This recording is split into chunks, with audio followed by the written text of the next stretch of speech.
You're watching the Real News Network. I'm Kim Brown in Baltimore.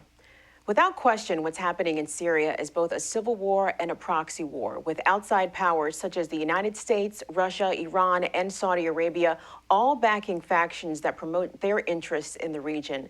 The Syrian conflict is now in its 5th year, and the Syrian Observatory on Human Rights estimates that there have been about 500,000 killed. So what can or what will be done to end this war? A former top brass for the CIA has suggested bombing Damascus into submission, along with Tehran and Moscow, if they also want some. Our next guest penned a scathing article about former Deputy Director of the CIA, Mike Morell's military solution.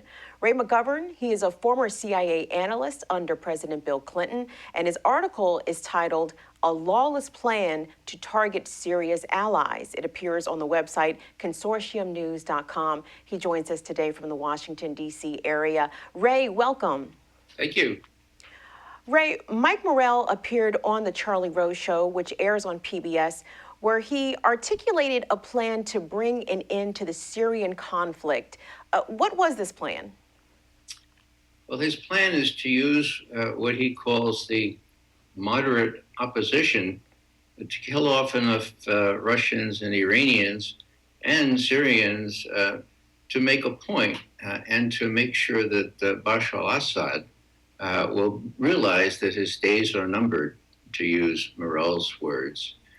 With respect to Assad himself, Morell advocates a more direct role by the United States Air Force to bomb his personal vehicles, his personal aircraft, and some of his installations, just to scare him into realizing that his days are numbered. Now, before we go any further, that fits the classic definition of terrorism. Terrorism is using violence to achieve a political goal. So it's no stretch to say that we've got our own terrorists here, and Michael Morell is Exhibit A. Now, one of the laughable things for us intelligence professionals is for Morell to pretend that he's a knowledgeable about what CIA or U.S. Air Force can do. How are we going to do this? We're going to do this in the middle of the night.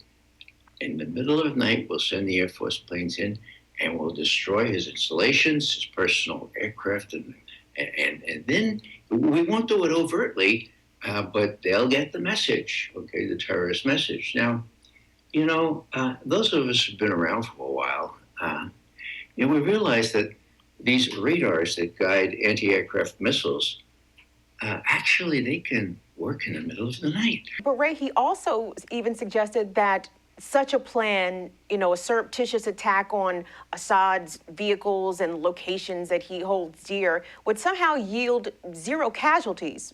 Then what's the point of dropping the bomb? Oh, no, this is just to teach him a lesson. It's just to scare him. You don't want to kill him. He says, no, this is not about assassination. We're going to go in the middle of the night where nobody's around, and that way we'll have 0 casualties. Again, as though he doesn't know that there are people around in the middle of the night and that there are people manning these surface-to-air missiles. What I was going to say before is, it reminds me of when, after Armstrong stepped on the moon, there was a prominent astronaut from a NATO country who said, tomorrow, our astronaut is going to land on the sun. And the press kind of laughed at that. So one person said, well, don't you think it'll be a little hot on the sun? He said, I'm glad you asked that question. We're going to go in the nighttime. Okay, so Ray, who else is going to go in the nighttime to destroy all the things he wants to scare Assad with? So Ray, all right, so we're talking about the August 17th appearance on Charlie Rose. Right. And, Charlie Rose was, pummeling him, not really pummeling him, but peppering him lightly with questions about U.S. Enemies and what perhaps our future engagements are going to be. So let me tug on your expertise here as a CIA analyst or former CIA analyst, because we have some triangulation of allyship here. So we have Bashar al-Assad, leader in Syria, who's being backed by Vladimir Putin in Russia. And now Iran is also in this mix of actors. So explain how former Deputy Director Morell's comments also brought Tehran and Moscow possibly on the list of places to be bombed in order to end the Syrian conflict. This is his mulligan, his second try. This is the 17th of August. His first try was on the 8th of August. Never have I seen one person interviewed by Charlie Rose 9 days later. This was to make amends, to make sure that people didn't think that Mike Morell was advocating bombing Moscow or Tehran. Now, what he did do, of course, was indicate that he's a great favorite of, he favors terrorism, and that he favors overt war without any regard to international law against a duly elected government, internationally recognized. They call it a regime, but it's a government. It's in Damascus, and it's headed by Bashar al-Assad. And also, as we are looking at the Syrian conflict and also in the process of electing our next president in November, in part of this interview with Mike Morell, Charlie Rose asked him about his relationship with Hillary Clinton, whom he has endorsed for president. And in part of your article, you describe it as a fawning audition. What do you mean by that? Well, it's a tryout. He's trying to appear just as tough as Hillary Clinton. And indeed, what he is advocating is pretty much what Hillary Clinton advocated and implemented in Libya and now wants to do in Syria. It's a very crass attempt to say, hey, I'm only 58 and I'm ready to come back into your administration, and I'm even tougher than you talk about tough guys, tough gals. Michael Morell, I'm going to do it in the middle of the night, and I'm going to scare him to death. So speaking of in the middle of the night, in your piece, you detail how what Morell is suggesting is illegal under international law. However, the United States is not shy about either engaging in such acts itself or even supporting such acts itself. And I'm speaking specifically about the Saudi Arabian-led coalition bombings in Yemen to the point that it has caused Doctors Without Borders, Médecins Sans Frontières, to withdraw from northern Yemen because they've had, I believe, 3 hospitals bombed in the past few years. I mean, this is not something new to us. That's right, Kim. Now, what you really have to do is go back to right after 9/11. Actually, on the evening of 9/11, here's Bush and Cheney and George Tenet and Richard Clarke, who recorded this in his book. Someone says, now, if you want to go after Iraq, I mean, that's against international law because Iraq didn't have anything to do with 9/11, what happened this morning. And Bush says, and I quote, I don't care what the international lawyers say, I'm going to kick some ass, period, end quote. How do I know that? Richard Clarke put it in his book. He was there, okay? Now that set the tone, okay? So international law really doesn't matter to the United States anymore. And when you have the Saudis doing what they're doing, and we're selling lots of bombs and missiles so that they can do it with, for a lot of money for the military-industrial complex, well, international law doesn't matter. This week, Turkey invaded the sovereign country of Syria. I haven't seen one person in any media say, well, now Turkey's a member of NATO, right? Are we in the practice of invading other countries? And let's say the Syrian Air Force retaliated in Turkey. Would we be bound under Article 5 of the NATO treaty to help Turkey repel the bombing or whatever from Syria? It has really become surrealistic. International law, not for the main superpower in the world, it doesn't really apply anymore. And that's a sad state of affairs. And that's where Mike Morell, Hillary Clinton, Trump, everybody sort of fits in and assumes that since we are the sole indispensable country in the world, that means all the other countries are what? Dispensable. We can do whatever we want. We don't care what the international lawyers say. We're going to do what we want.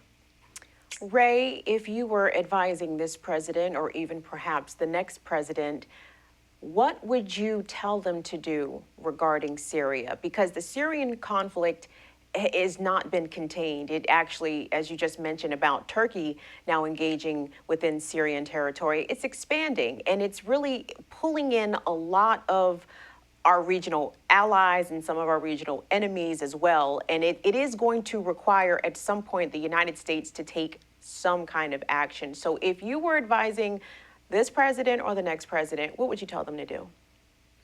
Well, Kim, we don't advise presidents what to do. What we do is try to educate them as to what the real factors are.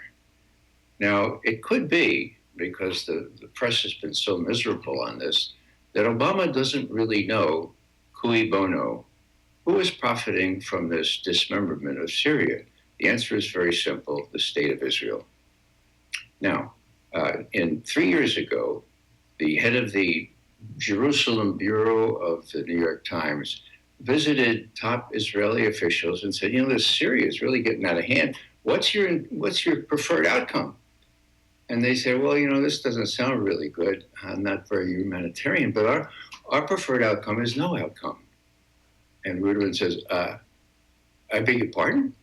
And they said, well, again, it doesn't sound very good, but as long as the Sunni and Shia are at each other's throats, killing each other off, it's sort of like a playoff game. You don't want either side to win, but you don't want either side to lose either. And so as long as this continues, Hezbollah can't be resupplied through Syria, and Israel has nothing to fear from Syria. End quote. First page of the New York Times, September 4, 2013. Look it up. Now, it's very clear from Hillary Clinton's own emails that this is precisely her preference: regime change, making sure that Israel's, quote, nuclear monopoly remains intact. And so it's very clear that this policy towards Syria, which has resulted in 500,000 people killed, 2 million people refugees, it's unconscionable. And who profits from it? Who egged us on? Israel. But you can't say that in the mainstream media. And so most Americans are completely oblivious of the fact that Hillary Clinton and, to extent, John Kerry have been really carrying out the policies of the neocons, who they have difficulty drawing a distinction between the preferred policies of Israel and the preferred policies of the United States of America. That is very noxious. His article is titled "A Lawless Plan to Target Syria's Allies." You can find it online at consortiumnews.com. We've been speaking with Ray McGovern. He's a former analyst at the CIA under President Bill Clinton. He's been joining us today from the Washington, D.C. area. Ray, as always, thank you so much for your insight and your expertise with us. You're most welcome, Kim. And thank you for watching the Real News Network.